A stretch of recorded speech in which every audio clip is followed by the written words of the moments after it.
Estimados amigos, abrimos el espacio para hacer referencia a uno de los temas más importantes, en verdad, para nuestro país. Hemos escuchado tan frecuentemente el tema de la demanda marítima, sí, pero no menos relevante es el tema de las aguas del Silala.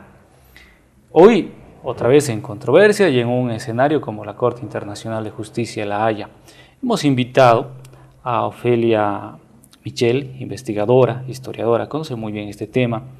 No solamente este tema, el tema de la demanda marítima también, ha escrito un libro que lo vamos a ir refiriendo más adelante, pero en principio le decía muy buenas noches, gracias por su visita, muy amable, bienvenida. Gracias, Cristian, aquí estamos para hablar, saludando a todos los televidentes y explicar el tema del Silala, que es un tema verdaderamente trascendental para el país. Hagamos énfasis en lo histórico, ¿le parece? Claro, no podría ser de otra manera, aprovechamos un poco su perfil. En 1904 creo que es una fecha importante porque por ahí, si recuerdo bien, se firma el tratado. Tratado ¿no? de 1904. Bueno, que establece las fronteras luego de la Guerra del Pacífico. Sí. Ese es un punto de partida. Yo sé que en 1907 entiendo que Chile pide la concesión, es una palabra correcta, para el uso de las aguas del Silala, en ese momento a la prefectura de Potosí. Ese es el contexto que le planteo. Por favor, usted es la que nos va a dar la precisión y el rigor del caso. En realidad, la empresa de Bolivian Railway es la que pide la concesión a la prefectura de Potosí, de acuerdo a una ley de aguas que recién se promulga como ley. Antes era simplemente una normativa que existía en Bolivia, y la promulgan en noviembre, pero ya Chile en 1908 pide la concesión, en realidad la Bolivia Railway, empresa privada, a Potosí, a la prefectura de Potosí. 1908. 1908. Y Bolivian Railway es una empresa una empresa ferrocarrilera, sí, que la ex Huanchaca, que explotaba salitre en la zona, ex Huanchaca, le traspasa a la Bolivia Railway todas las acciones. Capitales británicos. Capitales británicos, incluyendo chilenos, y también estaba unos dos personajes bolivianos, como el expresidente Arce, que eran netamente mineros. Claro. Ahí empieza la historia. Entonces en la zona había ferrocarriles, sobre todo para trasladar los minerales. Pero como Bolivia aún no contaba con ferrocarriles, trasladaba en mulas hasta Arica, ¿no es cierto? Y después se va pensando en ampliar ya la línea férrea. Ahora, claro, hay que entender bien, ¿por qué era tan importante el agua para un ferrocarril? Es otro momento, otro contexto, otra tecnología, si vale el término, ¿no? Sí, en la zona, no nos olvidemos que toda la zona hasta Bolivia es desierto, gran desierto de Atacama. Claro. Entonces, como estos empresarios requerían de alguna forma facilitarse el traslado de los minerales, entonces querían siempre ampliar el asunto de los ferrocarriles. Es por eso que en 1904, cuando firman el Tratado de Paz y Amistad entre Chile y Bolivia, nos prometen construirnos el ferrocarril. Sí, claro. No había otro interés. O sea, siempre Chile pensando en su interés propio y nosotros asumiendo lo que ellos nos digan. O sea, Chile nos decía, les construimos el ferrocarril, sí, pero el interés de fondo... Pero ya había, porque si se fijan en imágenes, yo traje unas imágenes, ¿no? Tengo unos mapas. Entonces, en 1884 hay un mapa donde está la frontera, cuando ya Bolivia en la posguerra hace un pacto de tregua para calmar la guerra, la invasión en realidad, y nos señalan unas nuevas fronteras.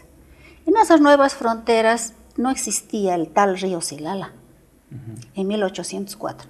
Pero ¿quién hace este mapa, quién construye este mapa? Era Joseph Harding, que era un neerlandés contratado por el Estado chileno y por las empresas salitreras para hacer el trazo del ferrocarril. Y es así que él descubre las aguas de los manantiales. Los manantiales estáticos, quietos, inmovibles, que estaban ahí, que nadie los tocaba, hasta que este señor descubre, y por supuesto informa a Chile, de qué se trataba. Y como era ingeniero, tenía que informar de qué se trataba. eran manantiales. Y entonces empieza la angurria chilena, ¿no? Dijeron, ahora sí, que necesitamos agua, y es de las mejores aguas, es un agua prácticamente potable, pura, y no tiene el salitre que tienen las aguas que nosotros utilizamos para las locomotoras, que nos arruinan las locomotoras, y de esa manera es que se inventan un pretexto, los ferrocarriles. Entonces, en este pretexto, ellos asumen y dicen, queremos agua para los ferrocarriles. Pero los ferrocarriles en ese entonces apenas utilizaban una cantidad menos de 1 litro por segundo. Pero ellos se llevaban 7 litros por segundo, 70 litros por segundo. 70 litros por segundo. Necesitaban menos de medio litro, pero ya se llevaban más. ¿Y a dónde iba el resto entonces? Aprovechando que en la zona no hay control, era árido, desierto, casi no había habitantes, entonces piden permiso después de la concesión de 1908, piden permiso para canalizar las aguas. ¿A quién le y piden esto está en documentación, a Potosí, a la prefectura de Potosí, sí. Y de esa manera primero eran canales rústicos y después ya van pues perfeccionando sus canales para ir arrastrando. Este tema me parece muy importante. Usted me dice, hay documentación donde Chile le pide a la prefectura de Potosí permiso para canalizar. Sí. Hoy Chile un poco como que lo niega y dice, bueno, si se ha canalizado es para evitar que se desperdicie el agua, para optimizar, digamos, ¿no? Sí. Pero no para desviar. ¿Qué dice ese documento al cual usted hace referencia? Ese documento donde el apoderado de la Bolivia Railway le dice al prefecto de Potosí, hay unas aguas que nadie usa, que son de vertientes, así le dice, son de vertientes del Siloli, en el que ¿se usa ese término en ese documento? Lo usó él, lo usó en el documento. Pero eso parece y tenemos la copia. Y la Cancillería debiera tener el original. ¿Y acaso no lo tiene? No creo que lo tenga. Desde hace muchos años venimos buscando y están perdidos los documentos. Wow. Permíteme decirles eso, ¿no? Entonces, bueno, después hablamos de lo que tenemos que hacer ahora. Sí. Entonces, le piden el documento como vertientes y le dice, nosotros, tanta agua que se desaprovecha, nosotros la vamos a aprovechar, pero le vamos a dejar por si acaso una tercera parte, dice el documento, a Bolivia, por si lo necesitara. Y nosotros asumimos toda la parte legal, jurídica, que tenga que imponernos Bolivia. Yeah. Y así, después viene ya la parte legal, presentan ese documento ante las autoridades, digamos, ante una notaría pública para que se formalicen los documentos, y ya ahí el equipo chileno o el equipo de la Bolivia Railway empieza a utilizar la palabra Río Siloli.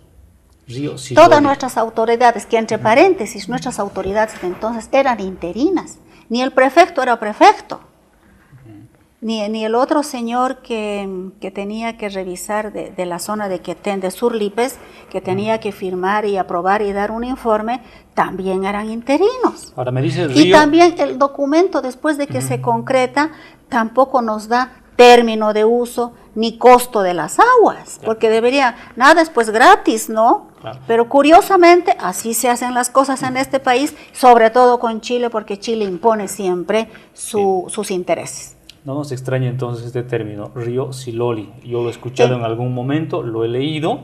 Lo que es Río Siloli para los chilenos es manantiales del Quetena sería, porque no se usó Río Siloli. El único término Siloli que había en 1884 era un cerrito. ¿Un cerro?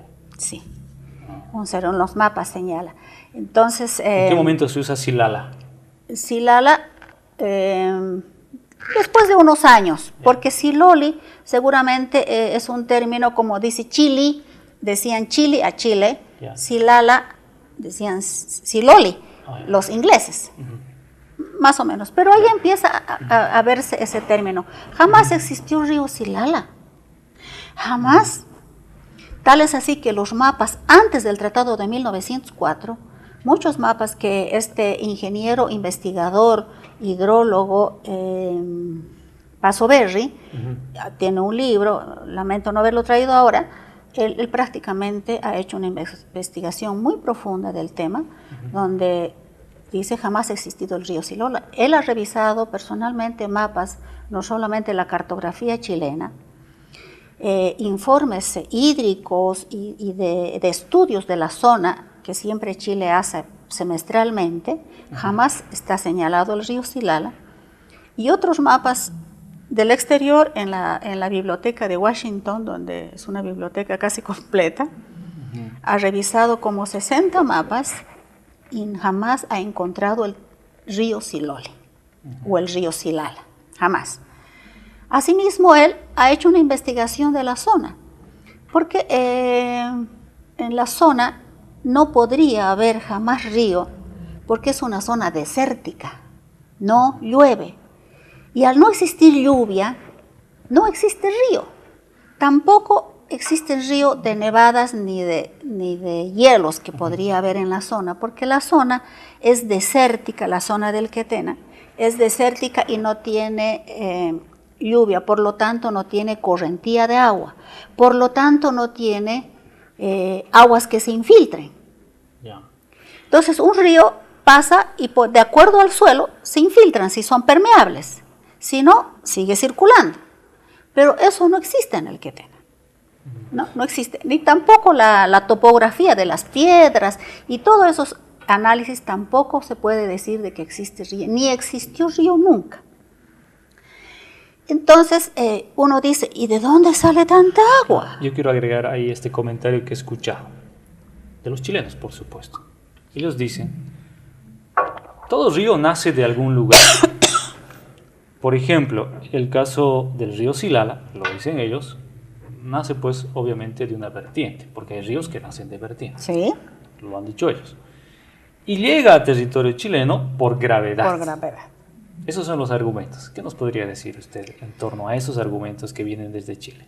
Eso no es cierto, porque nosotros ya se tuvo estudios de Sergio Min, Sergio Tecmín, incluso Senami y otros como hidrología de la universidad, y también un estudio de García Palau que hicieron en la Cancillería y otros estudios. Actualmente también hay un nuevo estudio. No existe río, no llueve, por lo tanto no hay agua que circule. Y uno se pregunta de dónde vienen las aguas. Resulta que la última glaciación de casi 10.000 años de antigüedad, entre 8.000 y 10.000 años de antigüedad, la última glaciación del planeta fue con grandes depósitos de hielo y de nieve. No solamente en el Quetena, sino en todo el planeta. Por supuesto. Entonces, a través de los años, estos se han ido descongelando y, por supuesto, han circulado. Muchos serán como ríos, muchos habrán hecho lagunas, etcétera, etcétera. Pero en el caso del Quetena específicamente, el deshiele de esas tremendas masas de hielo se han infiltrado en una zona sumamente rocosa, infiltrante y porosa, que son los suelos de los volcanes. Que el Quetena es un territorio netamente volcánico y todos sabemos que los suelos volcánicos son muy permeables hasta cierta profundidad. Y la naturaleza ha encontrado, debajo de la superficie terrestre, ha encontrado grandes bolsones de espacio para que ese hielo se congele y se quede en statu quo, quietas. Eso lo ha hecho la naturaleza. Después del descubrimiento, entonces, y después de la concesión, han perforado, han dragado estos manantiales porque había más de 92 o 94 ojos de agua. Entonces han ido dragando. Pueden haber perforado a este nivel para que el agua circule. Y como ciertamente hay gravedad, hay pendiente, nadie lo puede negar, les ha facilitado. Pero me estás diciendo, ¿eso lo han hecho quiénes? La Bolivia Raigual con Chile. ¿En territorio boliviano? En territorio boliviano, sí señor. Por eso es que ellos estudiaron de qué forma llevarse el agua Y el pretexto de los ferrocarriles fue un pretexto, que bien les servía, por supuesto, pero fue un pretexto, porque no justifica llevarse toda una cantidad tremenda de agua, más de 70 litros, 7.000 en realidad, 7.000 litros, las locomotoras necesitaban menos de 1 litro. Bueno, entonces ese es el fondo del asunto, son aguas fósiles, por muchos años han quedado quietas, inamovibles, nadie las tocó hasta que vino la Bolivia Railway con Chile, las perforaron y fueron haciendo canales como gradas en todo el recorrido, incluso tuberías. Bueno, lamentablemente estamos llegando ya casi al final de la entrevista, pero lo que usted nos acaba de contar me parece absolutamente, no solo interesante, relevante para el interés nacional, sí, ¿no? Sí. La pregunta es absolutamente obligada. ¿Y dónde está esa documentación? Porque hoy ya estamos en un litigio, ¿no? Donde Bolivia tiene que preparar. Pero claro, yo me imagino que allá lo que tiene que presentarse son documentos, pruebas, ¿no? Yo escuché que tienen mire, hay mucho que hablar, lamentablemente, Cristian, en el poco tiempo, pero me hubiera gustado tener imágenes y hubiera sido mucho más rápida con las imágenes, ¿no? Pero creo que hemos tocado lo importante. Pero aquí lo importante, Bolivia tiene que demostrar su derecho propietario de los hilales. Pero hay aquí una trampa, porque Chile ha venido diciendo río, río, río, río. Y Chile sabe muy bien que no es río. Y Chile sabe muy bien que en el tratado ha aumentado manuscritamente el río Silala en el mapa. Y pues la mentira es muy fácil de encontrársela o descubrírsela a Chile. Pero ¿qué hace Chile? Ha esperado todos estos años, porque este gobierno podía en 11 años haber sentado soberanía, y antes de que Chile nos haga un proceso judicial ante la Haya, Bolivia debería haber sentado soberanía y haber utilizado esas aguas para provecho de Potosí, que tenemos zonas verdaderamente secas por este problema. No solamente están sacando el manantial, sino en otros tiempos habían pedido concesiones y están usando nuestros manantiales y nuestros ríos arbitrariamente, unilateralmente, 4 ríos internacionales que Chile ha usado abusivamente, y Bolivia nunca ha reclamado ante organismos internacionales este tema. Chile siempre ha puesto el pie y el zapato encima de Bolivia, y lamento decir que la Cancillería boliviana trabaja a favor de Chile. Lo digo yo y lo digo en este momento, y tenemos pruebas para ello, porque no es posible que en tantos 111 años que Chile se lleve el agua, nadie haya dicho nada. Bueno. Habiendo programas. Bueno, si Chile... Entonces han cambiado, porque ahora los conceptos, ya no usa el concepto de río, Chile, ahora se está usando el concepto de aguas de curso continuo o de curso sucesivo transfronterizo. Y he ahí la trampa que yo quisiera, Cristian, explicarlo en otro momento, porque esto es muy importante que los bolivianos conozcamos. Bien, en esta demanda no se va a poder, digamos, utilizar, porque las normas de la Corte Internacional de Justicia, no se va a poder utilizar el término o la parte de la concesión, porque la Bolivia Railway, la ex Bolivia Railway, hoy Ferrocarriles Antofagasta Bolivia, sigue utilizando las aguas a su provecho, las vende en territorio chileno, las vende a las grandes empresas mineras como Chuquicamata, Caracoles, La Escondida y otras 10 más, ¿no? Y siguen utilizando, incluso perforando pozos en la misma frontera boliviana, y hoy no dice nada. La Cancillería, no es posible, se nos está secando el Popó, las Lagunas Verdes, la Colorada, estamos verdaderamente siendo agredidos. ¿Y qué dice la Cancillería? Yo me voy a quedar con esa pregunta que me parece muy importante. Además, usted ha hecho una aseveración que es fuerte y es motivo para volvernos a sentar aquí y empezar a hablar sobre ese tema, porque usted acaba de decir que la Cancillería boliviana trabaja a favor de los intereses chilenos. ¿Cuánto podríamos hablar sobre eso? Me parece muy interesante, pero además yo quiero comentarle, quiero comentarle algo más que he escuchado, que han estado diciendo desde Chile. Ellos han dicho: Bolivia varias veces ha amenazado con iniciar un proceso. ¿Y por qué no lo han hecho si tienen pruebas? 11 años. ¿No?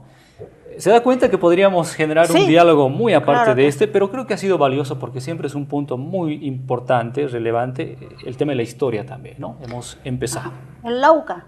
Es otro tema. El Lauca se ha hecho reclamos, pero no formaliza Bolivia. Sí, bueno. Entonces Chile tiene un poder bastante grande Y hay en que ver nuestras autoridades. cómo se están haciendo las cosas aquí también. Gracias por su visita, Sí. ha sido un gusto. Un gusto, Cristian, estoy atenta para cuando usted me llame. Con seguridad la volveremos a llamar. Ya, Gracias, gracias, ha sido muy amable. Vamos a ir, amigos, a la pausa antes las noticias internacionales.